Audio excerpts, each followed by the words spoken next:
Today we have Arun Kumar Singh contesting for the position of General Secretary Welfare Board. Hello. Hello.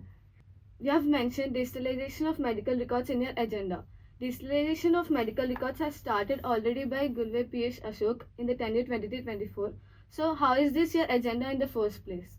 Basically इसका agenda जो है last year के VP जो अनिरुद्ध थे उनके भी एजेंडाज में था ये, और इसको इस साल हमने एमएजी में इनिशिएट किया। इस बार 12 फेब को जो हुआ था उसमें इनिशिएट किया गया। अभी तक इम्प्लीमेंट नहीं किया गया था, कुछ भी नहीं था इसका जो था इनिशिएट, आई डोंट नो, पर इनिशिएट अभी कुछ भी स्टेबलाइज नहीं था। तो हमने एमयूजी में न्यू सॉफ्टवेयर के लिए डाला कि हमें न्यू सॉफ्टवेयर चाहिए, क्योंकि अभी जो डिजिटलाइजेशन हो रहा है उसमें मेडिकल बुक जो है वो ऑनलाइन नहीं हो रहा है। मेरा एजेंडा है वो बेसिक है इलेक्ट्रॉनिक मेडिकल रिकॉर्ड्स के लिए, जो भी मेडिकल रिकॉर्ड्स है वो ऑनलाइन हो।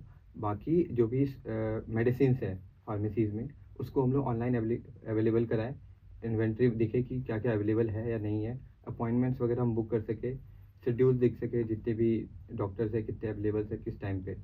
You have mentioned the campus food rating system. How is this any different from food code OPI system that already exists? What measures have you taken as the OC of Welfare Board to make this work? Regarding canteens, don't you think this comes under the control of HAB? हाँ, so basically canteen जो है वो हैप के अंदर आता है, उस वो मेरा एजेंडा नहीं है।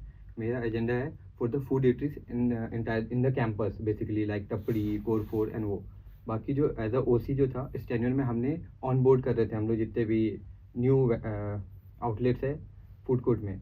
अपकमिंग अभी 1-2 मंथ में आप देख रहे होगे कि न्यू फूड आउटलेट्स जो है जैसे लैपिनोज, फैट बैली, ये सब आ रहे होंगे, क्योंकि इस साल टेंडर रिन्यू हुआ था तो हम लोग उसमें काम कर रहे थे कि टेंडर रिन्यू के लिए जितने भी फूड आउटलेट्स है उसको रिव्यू करें। तो ये था मेजर पॉइंट। और बाकी जो आउटलेट्स वगैरह है वो टपड़ी हो गया, कोरफोर हो गया, उसके लिए वो रिव्यू सिस्टम, क्योंकि वो किसी के अंदर नहीं आ रहा है अभी। None of your agendas mention the existence of your dost. Don't you think increasing penetration of your dost facility should be a focus, given the amount of subscription amount that is paid? अब basically your दोस्त पे जो है वो हम लोग last year से काम कर रहे हैं। बेसिकली ये एज अ मेरा responsibility, I think roles and responsibility में आता है, क्योंकि लास्ट ईयर के टेन्योर में जब उज्ज्वला के साथ काम कर रहा था तब भी हम लोग ट्राई कर रहे थे। और इसलिए वन ऑफ द मेरा जो पहला एजेंडा है पीयर मेंटरशिप, तो उसमें मैं इंगेज करना चाहूँगा जो मेंटर और मेंटी को थ्रू योर दोस्त इनिशिएटिव्स। हम योर दोस्त के थ्रू बहुत सारे इवेंट्स करा रहे होंगे थ्रू आउट द टेन्योर, जहाँ पे वो मेंटर और मेंटी के बीच में इंगेजमेंट इंक्रीज कर रहे होंगे। तो इसके थ्रू जो है हम लोग योर दोस्त का इंगेजमेंट जो है कैंपस में और अवेयरनेस फैला रहे होंगे। We have mentioned the improvement of campus mobility. Currently, the students face a lot of problem in calling e-rickshaws drivers, as most of them do not pick and do not arrive on time. What is your plan of action to solve this issue? हाँ, तो basically इसके लिए जो मेरा agenda था, मैंने e scooter ई cycle से mention किया था। उसके लिए उसमें इन्हांसमेंट डालना था मुझे। मेरी एक एडियांटा करके कंपनी है जो IIT Madras, IIT Hyderabad and IIT Bombay में चल रही है।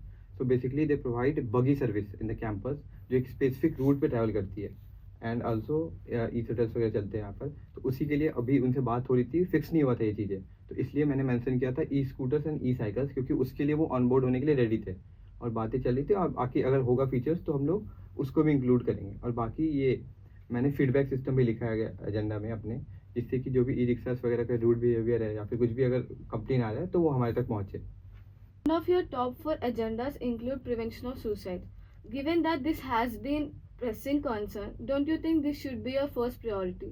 सो मेरा जो पहला एजेंडा है पीयर मेंटरशिप का, उसका मेन थॉट ही है सुसाइड को लेकर, मतलब जो बेसिकली वो रूट कॉज के है। अभी ऐसा होता है ना कि अभी जो पूरा सिस्टम बिल्ड है उसमें हम लोग अगर काउंसलर्स के नंबर्स इंक्रीज भी कर दे तो जो बच्चे रूम में हैं वो बाहर नहीं आते, जो इंट्रोवर्ट है या फिर जिनको प्रॉब्लम्स है, तो उनको निकालने के लिए, कनेक्टिविटी कैंपस में इंक्रीज करने के लिए, मैक्सिमाइजिंग टच पॉइंट्स, उसके लिए हम लोग ये मेरा एजेंडा था पीयर मेंटरशिप का। बेसिकली ऐसा होगा कि एक टायर सिस्टम में जितने भी फर्स्ट ईयर है उसको एक सेकेंड ईयर का मेंटर, थर्ड ईयर का मेंटर, एक फोर्थ ईयर का मेंटर इंक्लूडेड होगा एक टायर सिस्टम में। तो इससे क्या होगा कि कनेक्टिविटी होगी, वो रेगुलर एक उसको फ्रेंड सर्कल मिल रहा होगा, जहाँ पे वो जा रहा होगा, मिल रहा होगा लोगों से, उसको गाइडेंस मिल रही होगी। तो इसके थ्रू जो है हम लोग कनेक्ट कर पाएंगे लोगों से, जो भी उसके प्रॉब्लम्स है उसको आइडेंटिफाई कर पाएंगे रूट लेवल पर। तो इसके थ्रू मुझे लगता है कि सबसे ज़्यादा सुसाइड प्रिवेंशन का जो रूट कॉज है ना, कि बच्चे बाहर नहीं आ रहे रूम से या फिर उसके कोई फ्रेंड्स नहीं है, हमने जितने भी सुसाइड्स वगैरह केसेस देखे उसमें ये था reason, one of the reason था कि वो लोग एक्सक्लूड हो जाते हैं सोसाइटी से या फिर अपने जनरल दोस्तों से। तो अगर हमें उनको एक अच्छे सपोर्ट ग्रुप दे रहे हैं तो ऑब्वियसली हम सुसाइड को रोक सकते हैं। Which welfare board assistant funds are included as a part of the semester fees? Semester fees Yeah. SBF student brotherhood fund 50 rupees लेते हैं, हमें हमारे फीस में आता है वो। Okay. List the names of counselors of IIT Guwahati. Counselor के हैं Pallavita ma'am, Nesmita ma'am, Rakesh sir and don't Okay. What scholarship is available for first year undergraduate girl students from Student Affairs? Equal no sorry Among the following is the General Secretary of Welfare Board part of Hospital Advisory Board and Medical User Group. Both basically. What does ICC stand for and who does it report to? Internal complaint committee basically, इसमें जो भी girls के harassment के cases वगैरह है उसको complain कर सकते हैं। राजश्री बेदमता मैम जो HSS की प्रॉफ है वो इसकी हेड है अभी, और ये directly report to the director. Okay. Thank you. We are done with the interview. Thank thank you. You.